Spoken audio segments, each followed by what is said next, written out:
Good morning, everyone. First, I'd like to introduce my panel. On my far left is Patrick Zhong, who is head of international investments at Fosun Group. Fosun, the Shanghai-based conglomerate, owns stakes in renowned brands such as Zhong, Foley, Club Med. And next is Francis Belin, who is currently on your agenda as Greater China head for Swarovski, but he has recently got promoted to be the head of Asia for Swarovski, formerly Richmond and McKinsey.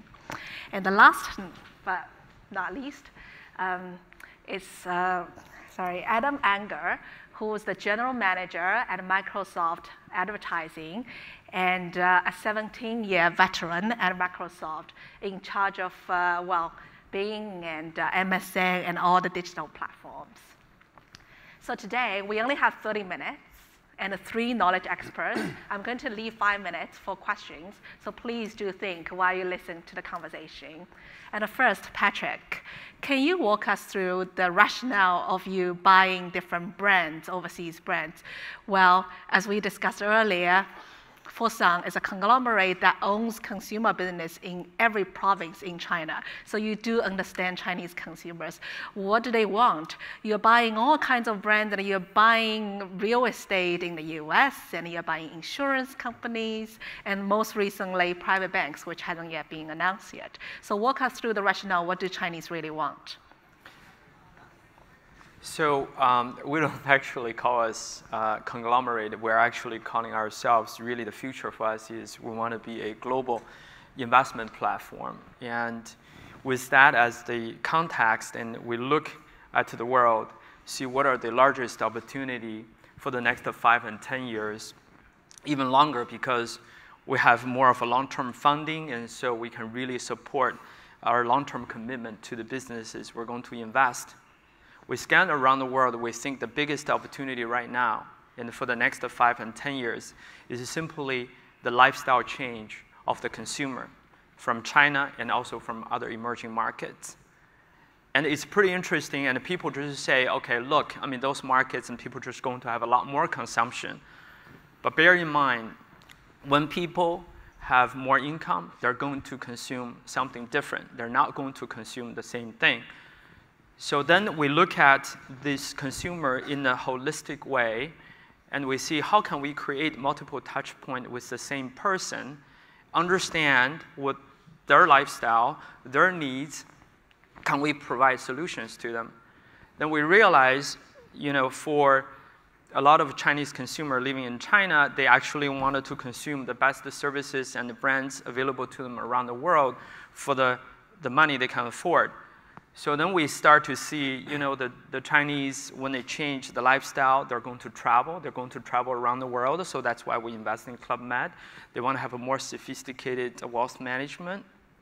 That's why we're talking about the private bank acquisitions coming in Europe, and also the best hospitals and safe food, and also the luxury brands and the fashion brands. And so that's how we put together a portfolio. And you needed to really understand what they want. It's very difficult to understand the consumer in China because, interestingly, this consumer, they're so much empowered by 2 things, and which are unprecedented from the past, sort of the consumer upgrade in our history, and the one, they have access to the internet. And most of the Chinese, they don't necessarily speak in English very well, but they all can read. So they know what's going on in the world with that particular brand and the service. And 2, they travel a ton. They travel a lot in China and today. With the build-up of high-speed train in China, people traveling from Nanjing to Shanghai used to travel by car and 5 hours by train, but today it's about 2 hours. So that changes people's lifestyle and their reach. And also a lot of people travel around the world. So I'm just going to pause here. I think lifestyle upgrade is very big opportunity, but that's very difficult to understand.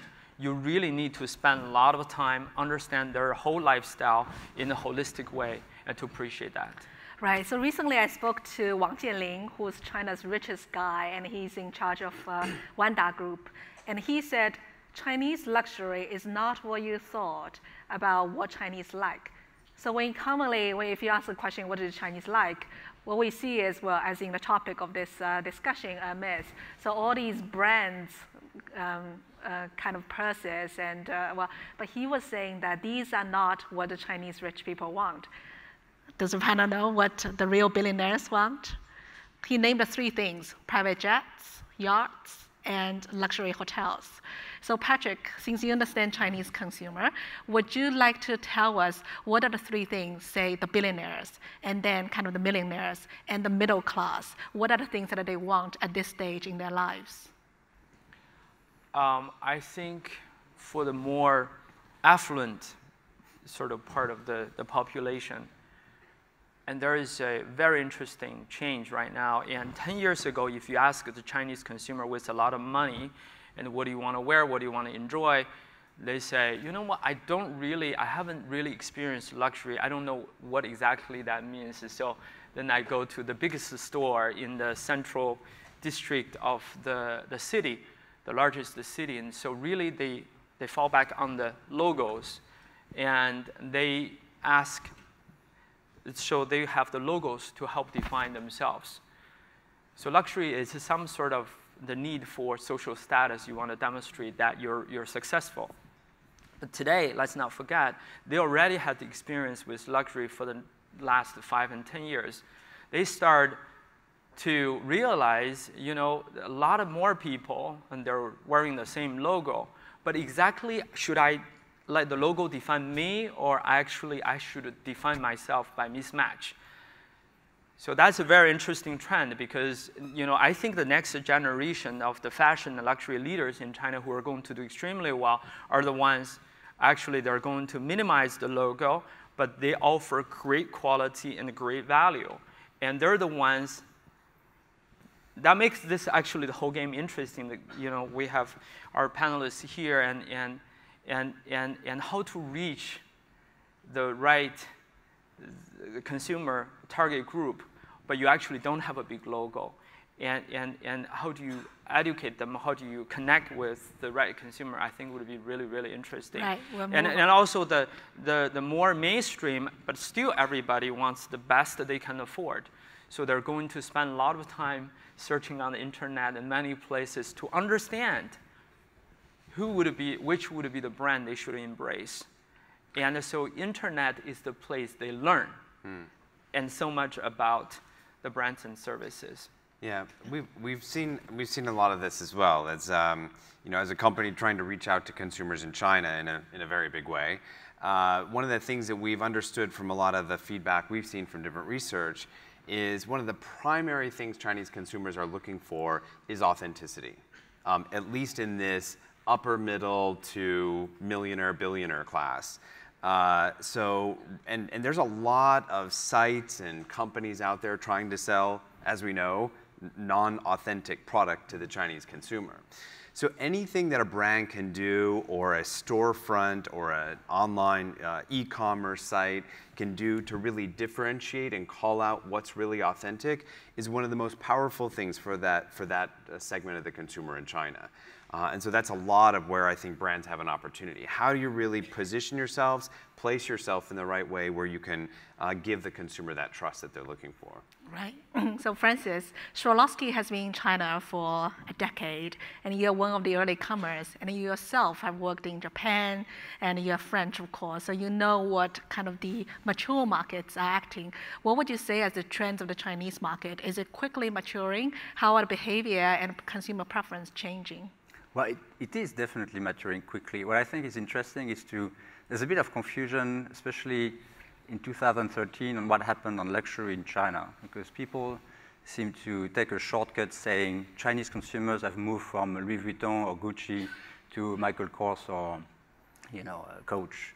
It's not really what happened. You had two markets in China. One was on private gifting, self-purchase. That one has been growing steadily. It's more or less volatile depending on the growth of the GDP, but somehow with the emergence of the middle class, this market has been growing, and we have seen it growing And it's been very beneficial to brands who are basically positioned to target the middle class. Then you had another market which has disappeared overnight, especially after the 18th Congress in November 2012, which is the gifting to government officials.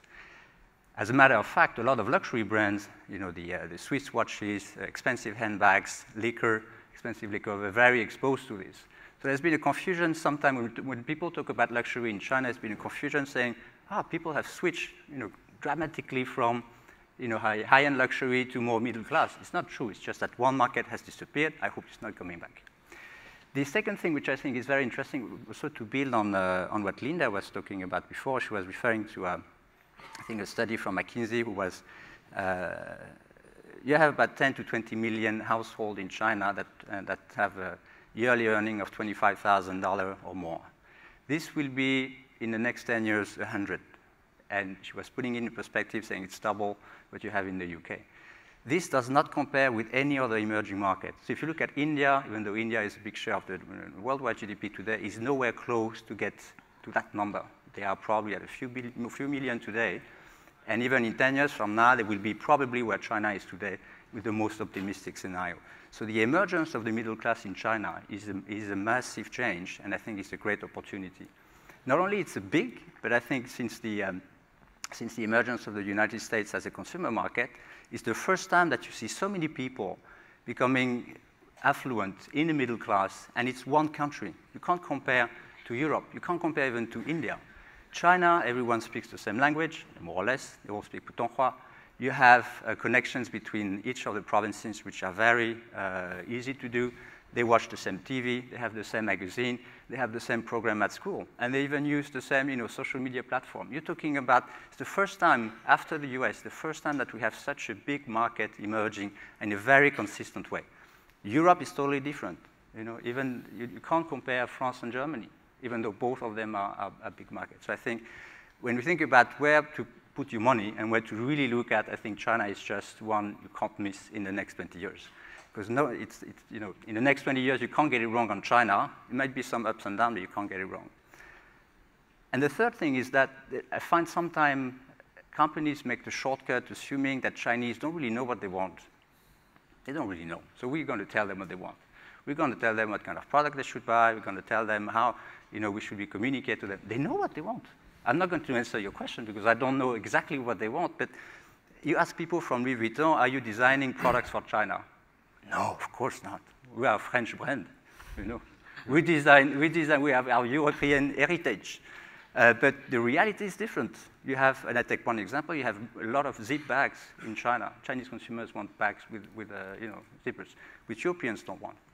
And you have lots of examples. We sell up to 40% of, you take one of our shops, we sell up to 40% is products that are being designed for Chinese consumers. Okay? But no one wants to say this because we are European brands. So I think whether it's on product development, but also on media, really getting to the heart of what Chinese want is absolutely essential. And I think it's, let's not be, again, China, you have ups and downs, but let's not be diverted by what's going on in, you know, in Vietnam, in Indonesia, even in India. It's happening in China and nowhere else, definitely. I remember a men's suit tailor was telling me that he would often ask his Chinese consumers, do you want a little pocket in your jacket? And I was wondering, what is that in the little pocket for? Apparently it's for diamonds.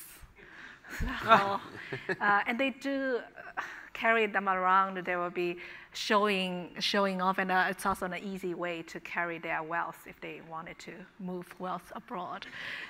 So Francis was just talking about how a big country, same language and same platform. So Adam, what do you feel about that? Is a challenge or it's a blessing for advertisers to have a single market and a single digital platform? It is an opportunity, but I would say for brands, there's a couple things that we as a company who has a lot of this technology influencing the change in consumers, but also where we have a lot of these digital online assets that are helping brands to connect with consumers. I think there's a couple things to consider. One is where are these consumers and who are these consumers? And secondly, what are the consumption of media? What are the behaviors around the consumption of media from these different consumers as well? I think it's interesting in terms of you look at where some of this growth of this middle class is going to come from in China. The tier 1 cities are highly, highly saturated at this point in terms of already having that purchasing power, already in the luxury market, already consuming a lot of the goods with disposable income. A lot of where this growth is going to come from is actually in the tier 2 and below cities.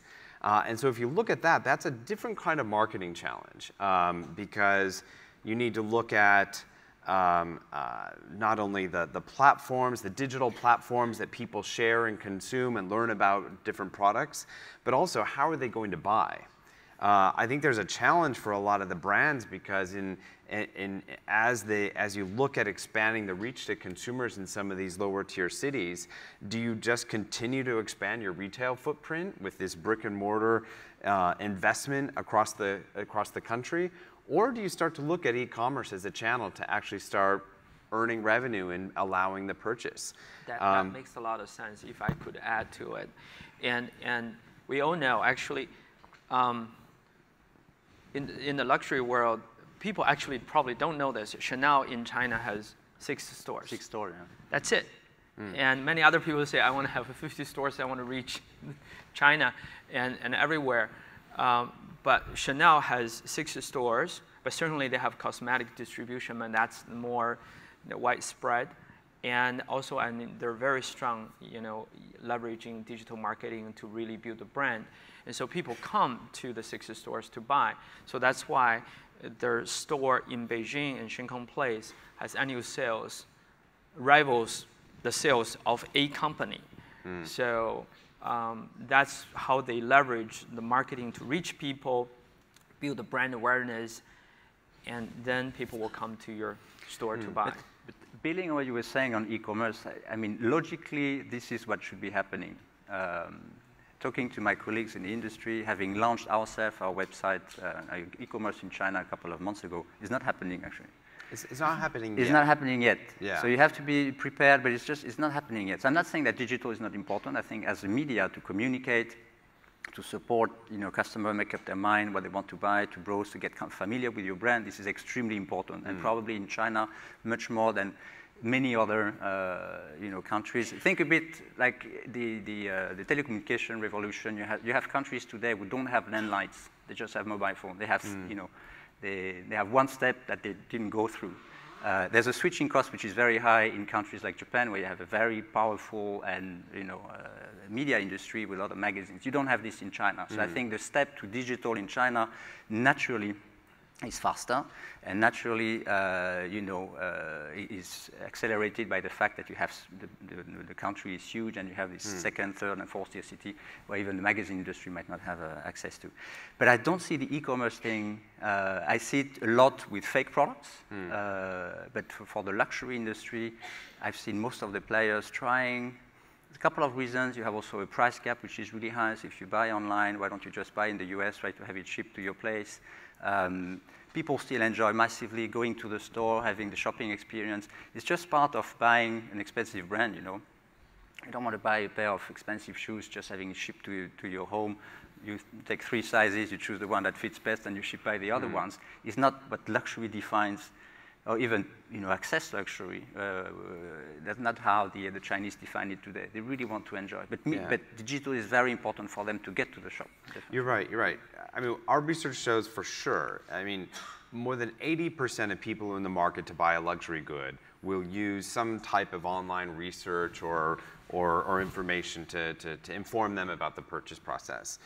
Not as many people are buying online, but the research shows that about 67% are willing to try or plan to try buying luxury goods online. So I agree it's not there yet today, but I think it's coming. And one of the challenges that I kind of go back to from earlier is people want to make sure where they're buying it, it's a trusted source, where they're going to get authentic product. They're going to have a similar level of customer service as they do when they go into the store, and they know there's a person that's going to be supporting them if there's an issue with the product, et cetera. If we can deliver that kind of experience through an e-commerce channel, consumers are very willing to go there. And I think it's a very fair point. We look, when we do market studies on jewelry in China, and we compare to what we have in Europe or in the US, we see that the proportion of people who are very volatile in their choice is much higher than what you would have in the other countries, because it's not mature. And I think people also don't buy online because they still appreciate very much the advice they would get when they are in the shop, because they're still trying to find what they want, how they fit, how that fits into themselves. You were talking about mix and match earlier. You don't naturally become good at mix and matching. You don't naturally mix, a Chanel jacket with a Uniqlo T-shirt, and it just looks good, And I think the internet and digital in general today is not yet delivering that kind of, added value. And there are a few shops in China that are starting to specialize in really that kind of couture category. 360 Buy has recently set up a shop specifically dedicated to kind of these luxury goods. And so if there's an environment that really caters to that kind of purchasing process, and maybe even has the online instant shop assistant that helps you in the mix and match, it helps us. It helps get over some of the challenges, I think, of well, online has so far been seen as a way to quickly get rid of discounted goods. So VIPshop.com is doing really well as a stock in the US. And if you ask a coach, the VIP shop is a very interesting thing, and a friend of mine, and he's a very strong investor from New York, and he asked me one question just 2 years ago. He says, Patrick, who's doing the TJ Maxx, the kind of a business in China? And I was thinking there wasn't anybody. So instead of taking a brick and mortar approach, someone did it online. So there is a white space, there is a space, empty space there, someone needs to address it. But interestingly, given there wasn't any infrastructure already in place for that kind of thing, and someone came in from online. And it's very interesting, sometimes ask very simple questions, where people's interests are served, and how people's interests are served, and who's the solution provider. And if you don't have one, you need to figure out.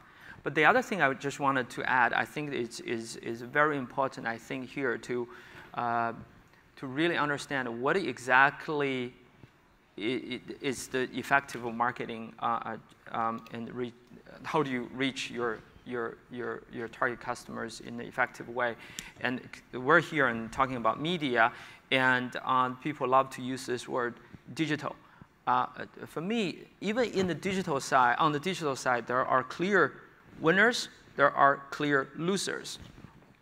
2 years ago, and if China Unicom and China Mobile, who are the duopoly in the wireless sectors in China, they come to me, they say, hey, Patrick, I want to sell you the MS business, text message business. Because look, today we got billions of messages being sent through our network every day. And I will ask you to pay 1 times EBITDA. Would you get it? I say, oh, great. This is recurring revenue. It's almost, it's such a high profitability, and I would get it. But 2 years later, and very few people actually send messages over that platform anymore. And right now, just look at my own time, I spend, with my devices, I spend about a third of my time on my BlackBerry. I spend 40% of my time on Wechat, and Linda was talking about Wechat. And maybe the rest, and then I would just go to the internet and looking for relevant information when I have idea what to search for. So that changes so fast. I mean, Wechat is the place where I get all my information from. That's where my trusted friends, they give me their curated content. And we're living in the age, they're just information explosion. I don't know where I don't dedicate, 10%, 20% of my time to any specific website at all. I used to spend a lot of time on CNET.com in the old days. Not anymore. I don't even remember going there. It's interesting when you don't really know what China is going, you just look at a few people, what they're doing, and that gives you already a very good sample. But I find interesting that we have a CRM program, right? In China, we have 200, 300,000 people there. And some of our top customers, they spend up to $20,000 a year. And any CRM program in Europe or in the US, to a certain extent, you would need to have paper. Right? It would have to be paper-based. You would send a flyer to people's home to trigger a repurchase and visit to the shop. In China, they don't want this. They want everything on their phone. And we are going to move the whole interface on CRM to Wechat. That's what they want, no matter how much money they spend. They don't want to have the paper thing. They just live with their phone. And I find it's just, you know, having been in Japan 6 years, and I was still there 2 years ago, is just totally different. Yeah, I'm not saying there is no digital revolution going on in Japan, but there is still a very big portion of the audience that wants to have, you know, the old way of being addressed. Right, Yeah. but China is also changing so quickly, so we don't really know what's going to be the winning recipe. I know Patrick spends a lot of time on WeChat. 3 years ago, Chinese spent a lot of time on rengyang.com and kaixin.com.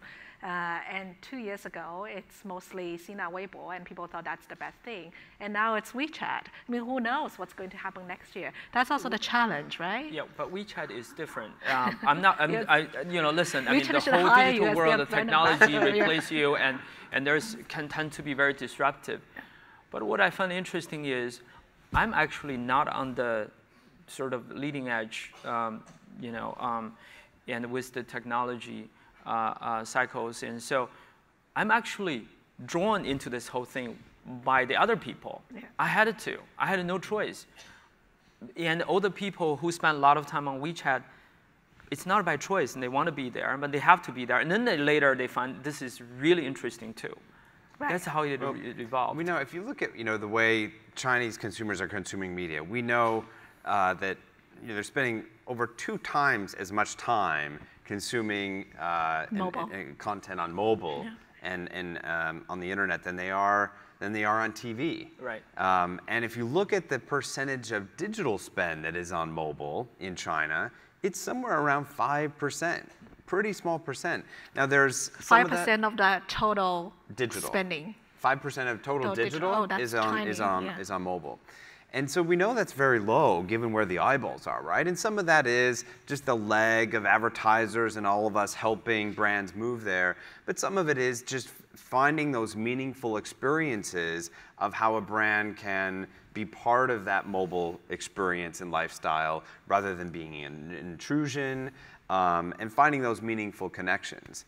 And we started to see as well, it's those private conversations, those intimate environments on the mobile that are the most meaningful, right. rather than sometimes the public kind of Weibo type of environments. We did a survey for the luxury consumer to understand how do they like to share their experience with the luxury brand. And a lot of people think, oh, they want to kind of be out there in the public talking about the latest labels they're wearing. But about 40% people want to share, but they want to share it in a kind of private Small, social trusted environment. circle, yeah. So that's the WeChat environment. That's Right. the Skype, the instant messenger environment that's kind of one-to-one, one-to-few, rather than kind of the public social forum. Absolutely. With 2 minutes left, I just want to open it up to see whether there are any questions. Okay, so There's what no question that I will add to what you were saying, Adam, is that I think then the next question is why is that companies are not spending more? You said 5%. Why are they not spending more when actually the opportunity is here? And I think it's always very interesting to see how companies are structured and how they're really looking at who is deciding, how is the company structured, and the decision, I mean, what the outcome of that decision very much relies on who is deciding and how the process is being made. And I think a lot of companies are just not there. Yeah, a lot of companies, headquarters in France probably haven't heard about WeChat, less willing to invest a lot in mobile. But as much as you have, when it comes to developing products for China, it's pretty much the same thing. How many companies have teams based in Hong Kong or in Shanghai really looking at what Chinese want in terms of products? Right. Less than 1 minute. We've got a question there. Hi, quick question. Kailash Rai from Fremantle Media. Just echoing Charlie's question to Vipal earlier about how television campaigns often complement online campaigns. Obviously, you've mentioned how important digital and specifically mobile is with marketing to your consumers in China and also engaging with them. How do you see the partnership going with television as a tactic to be used in China now and also in the coming years? Adam, do you want to address that? Partnership with television in what aspect? Sorry, if you don't mind clarifying.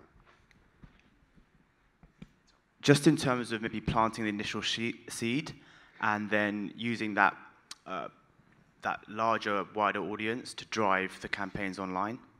So for example, now everyone is watching this Korean soap opera, well, you from the stars, and then how should a brand evolve themselves around that ecosystem and come up with maybe smaller campaigns to attract their targeted audience? I think there's a super big opportunity there. It's kind of living the multi-screen life, kind of so to speak, right? At any one point in time, especially if you're in front of a television, that's probably not your only screen that's around you or close to you. You might have a tablet, you probably definitely have your phone. So the opportunity to complement the TV screen experience with something else that's either connected to that in real time or a follow-up adjunct experience to that is an opportunity. I think there's few examples of people doing that really well today, but we know that there's an appetite from the consumer to be more engaged and use the multi-screen experience, especially for something that's mobile, or the mobile phone, which is so personal and engaging from a consumer perspective. Right, exactly, because we have mobile today, everything messages just goes viral so easily nowadays. So it's very important for the advertisers and brands to think, how do you target that message to something that's bigger, it's going on, and be relevant to that bigger trend?